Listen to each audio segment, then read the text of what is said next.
Hi guys! Nandito kami ngayon sa labas ng Trinoma Mall para i-meet ang aking mga kasamahan sa YT na si Ma'am Lerms T-Vlog at si Madam Doña Arshel Buen Consejo.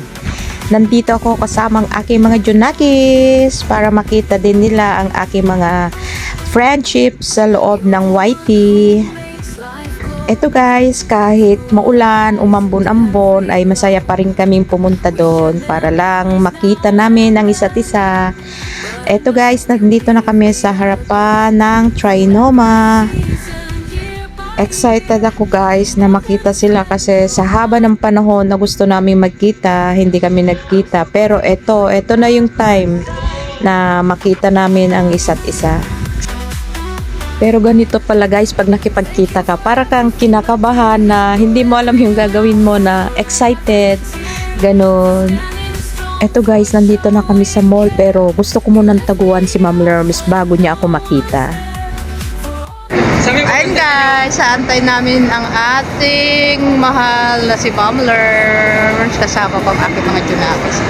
Wait lang daw kasi nagpunta siya sa amin. Guys, tataguan ko muna si Ma'am Lerms, sinaantay ko.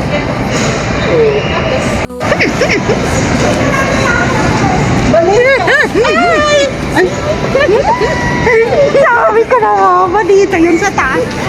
Ano? Ay, ate ko. Ay, kapatid ko. Sabi niyo mo eh.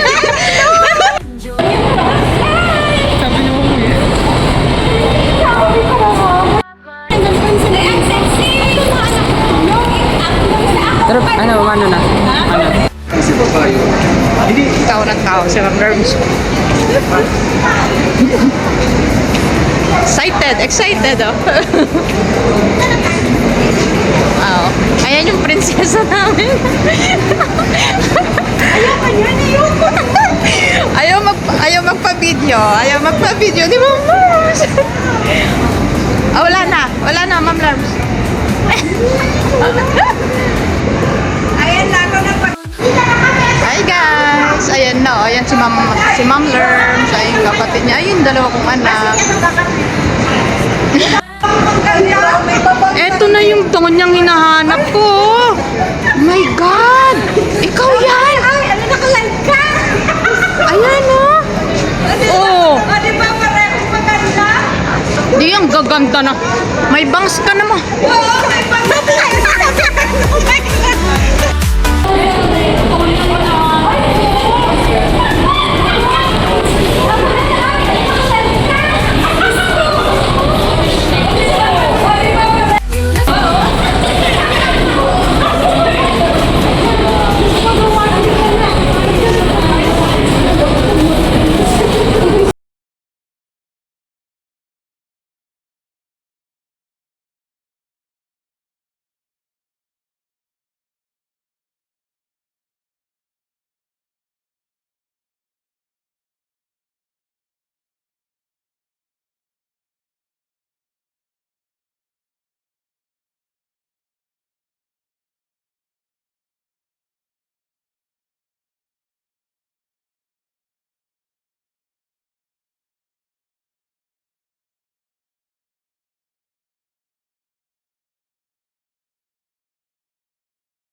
Pero ano na? Ano?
Pag merong malaki, kahit dalawang gano'n. Pag wala, siguro mga tatlo, mga apat na gano'n. Sama mo kami sa Japan. All purpose, tsaka Ano, bakit akong hindi? Ma'am Lerms, ano masasabi mo? Dalawang Ano masasabi mo sa ating pagkikita? Siyempre masaya. Alam mo ba yung Masaya ka. gano'ng kalaki po din. excited nga kami. Regular na gano'n. Regular na po din. Na-excite kami. Tatlong gano'n. Alam niyo naman. Tapos, yun yung all-purpose. Ito guys, Bibili tayo ng laktas. ang ganda niya talaga. Ma'am Marshall, ano masasabi mo? Ay nako, hindi ako makapaniwalang nandito na sa harap ko ang pinakamagandang nilalang ng galing sa Dubai. Ito ang inanak ng mga camel doon. Hindi ko maintindihan sa ganda. Guys, sa totoo lang, ngayon nakita ko na yung donya ng whitey. Ang ganda niya talaga, oh. Sa akin kayo maniwala. Oh, nakita ko siya sa personal lang. Kaya tayo ng Dubai para... Beautiful, di ba? Oh, ang ganda. Personal. Kaya yung mga lapad niya, mabawasan na yan, kukunin ko. Ayan yung aking mga alip, ano. Hindi ko akalain